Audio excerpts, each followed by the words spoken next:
안녕하세요. 식소남 미카엘입니다. 오늘 너무 피곤하고 요즘 상태도 별로 안 좋고 우울하고 슬프고 짱나서, 하지만 웃으면서 이 촬영을 또 해야겠죠. 왜냐? 영혼을 팔았으니까, 광대니까.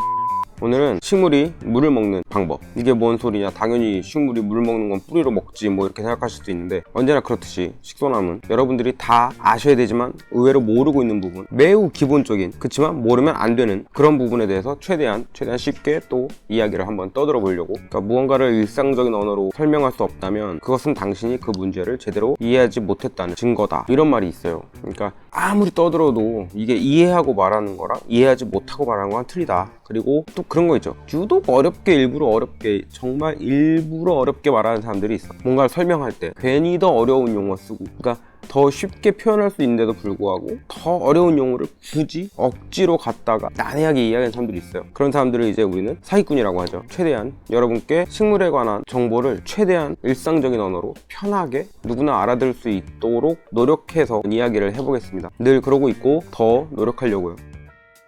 식물이 물을 먹는 방법. 식물이 물을 먹는 거는 뿌리에서 물을 빨아들이죠. 근데 식물 뿌리에는 과연 물을 빨아들이는 그런 무슨 피스톤이 있는 게 아니죠. 전에 한번 제가 비료에 관해서 설명드릴 때, 그때는 이제 제가 삼투압에 대해서 말씀을 드렸죠. 즉 농도. 그때는 식물이 물을 빨아들이고 비료를 먹을 때 농도가 정말 중요하다. 그래서 그때는 농도에 대해서 되게 중요하게 다뤘어요. 왜냐면 그건 비료에 관련된 부분이라. 근데 오늘은 식물이 물을 먹는 좀 더 기본적인 메커니즘에 대해서 한번 이야기를 해보려고요. 간혹 식물판에서 정보를 나누거나 혹은 뭐 식물 관련 서적, 근데 그 서적이 전문 서적보다는 많이들 보시는 거랑 수필이나 블로그 정보 모아놓은 거, 일반인들의 가드닝, 뭐 이런 경험 서적들, 뭐 그런 것들에서 주로 이런 내용이 나와요. 흙이 너무 젖어 있으면은 식물이 물을 못 먹는다. 그러니까 적당히, 용토가 적당히 젖어서 살짝 촉촉할 때 식물이 뿌리로 물을 잘 먹는 거지, 물이 너무 과하게 있고 젖어 있으면 그때는 식물이 물을 못 먹기 때문에 과습 상태에 빠진다. 흙이 완전히 젖으면 과습이 된다. 뭐 이렇게 늘 이야기를 해요. 뭐 아주 틀린 말은 아니에요. 아주 틀린 말은 아닌데, 물론 분명히 용토가 적당히 젖어 있으면, 흙이 적당히 젖어 있을 때 식물한테 좋습니다. 그래서 저도 뭐 주변 초심자 가드너들한테 설명할 때는 식물이 제일 좋아하는 건 적당히 젖어 있는 촉촉한 흙이다. 이렇게 손으로 찍어봤을 때 살짝만 묻어나는 정도, 질퍽하지 않고, 혹은 뭐 식빵, 속살 뭐 이런 느낌이다 등등으로 저도 설명을 해요. 하지만 정확히 말하면 식물은 물이 질퍽하게 젖어 있던, 완전 담겨 있던 물을 빨아 먹습니다. 수경재배, 우리 물에 담궈서 키우는 식물들도 있죠. 아니면 아예 수경재배, 양액재배하는 식물들도 요즘에 많아요. 물에 담겨있죠, 뿌리 부분이. 걔네들은 그럼 물에 아예 담겨있는데 다 죽겠죠? 살 수 없죠? 말이 안 되죠, 그죠? 식물은 그냥 아무리 젖어 있어도 물을 빨아 먹을 수 있습니다. 그러니까 여러분들은 기존에 너무 흙이 젖어 있으면 식물이 물을 빨아먹지 못한다는 잘못된 정보에서 빠져나오셔야 돼요. 이게 이 우리 식소남을 본 우리 여러분들, 구독자분들만 이제 빠져나오는 거지. 대부분은 또 똑같이 생각한다고. 뿌리가 물에 잠겨 있으면 식물이 물을 못 먹는다. 적당히 촉촉할 때 식물이 물을 먹을 수 있으니까 너무 젖지 마라, 과습 걸린다. 그런 데서 여러분들은 이제 탈출하실 수 있는 겁니다. 이게 식소남 구독자와 일반 가드너의 차이라는 거예요. 식물은 증산작용을 통해서 물을 먹습니다. 무슨 말이냐? 식물 잎 뒷면에는 기공이라는 게 있어요. 이게 열렸다가 닫혔다가 하죠. 이 기공을 열었다 닫았다 하면서 글로 이산화탄소도 흡수하고, 근데 가장 큰 역할이 수분을 내뿜는 겁니다. 이 체내에 수분이 있으면 그 수분을 기공을 열어갖고 내뿜는 건데, 이걸 이제 전문용어로 증산작용이라고 하죠. 이 증산작용을 통해서 건조가 되고, 이를 통해서 뿌리에서 물을 빨아 올리는 거예요.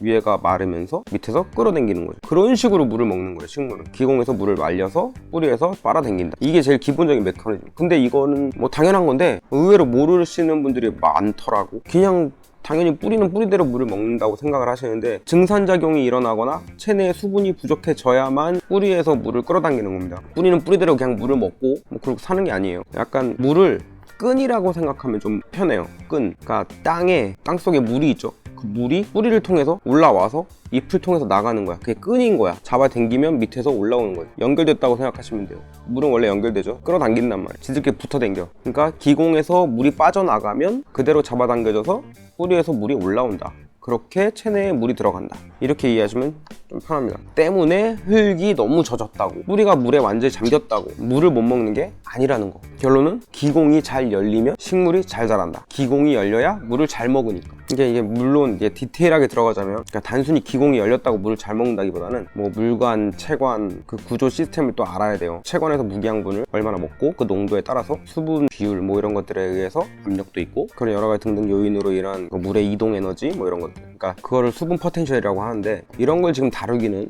스텝 바이 스텝이 안 맞죠. 그러니까 스노보드 타는데 올바른 자세, 뭐 엣지 이런 것부터 배워야 되는데 바로 뭐 점프부터 하려고 하면은 다치죠. 때문에 간편하고 기본적으로 머릿속에 그리실 때 식물 잎 뒤에 기공이 있고 그곳으로 식물 체내의 수분이 날아가고 이게 증산작용이고 그를 통해 아래 뿌리에서 물을 끌어당긴다 정도로 이해하시면 될 것 같습니다. 그래서 이제 뿌리가 없는 삽목이나 루팅 뭐 그럴 때는 증산작용을 최대한 이제 막죠. 기공이 열리면 식물 체내에 있는 수분이 손실되니까. 근데 빨아올릴 뿌리는 없으니까. 물론 이제 자른 단면으로도 어느 정도 물이 젖어들기는 해요. 근데 이게 뿌리를 통한 되게 활발한 수분 흡수가 아니기 때문에 그 식물 체내에 가지고 있는 보유하고 있는 수분을 최대한 유지해 주는 게 그게 중요하죠. 그 힘으로 뿌리도 내리고 새 잎도 내야 되니까. 그래서 보통 삽목할 때 보면은 강광이 안 둬요. 그리고 잎도 어느 정도 제거를 하죠. 자르거나 떼내죠. 그게 다 기공으로 수분이 빠져나가는 걸 막기 위한 겁니다. 그냥 자르는 게 아니라. 그럼 이제 기본적인 개념을 아셨으니까 다음 편에서는 이 기공에 대해서 좀 더 자세하게 기공을 열면 식물 성장을 컨트롤할 수 있다 뭐 이런 거에 대한 내용을 한번 또 다뤄볼게요. 이렇게 하나씩 가야 되니까. 그러니까 식물은 그냥 뿌리로 물을 먹는 게 아니라 기공으로 증산작용이 일어나고 그로 인해서 물을 끌어당기는 그런 메커니즘이라는 거를 머릿속에 넣어 놓으시면 훨씬 더 이 식물이 물을 먹는 과정이나 아니면 내가 이의 수분 컨트롤에 대해서 더 편하게 이해하시고 관리하실 수 있을 거라고 생각을 합니다. 이 기공에 대해서 기공을 알면 식물을 훨씬 더 잘 키울 수 있다 뭐 이런 내용으로 다음 편 준비하겠습니다. 졸려 뒤지겠네. 안녕히 계십시오.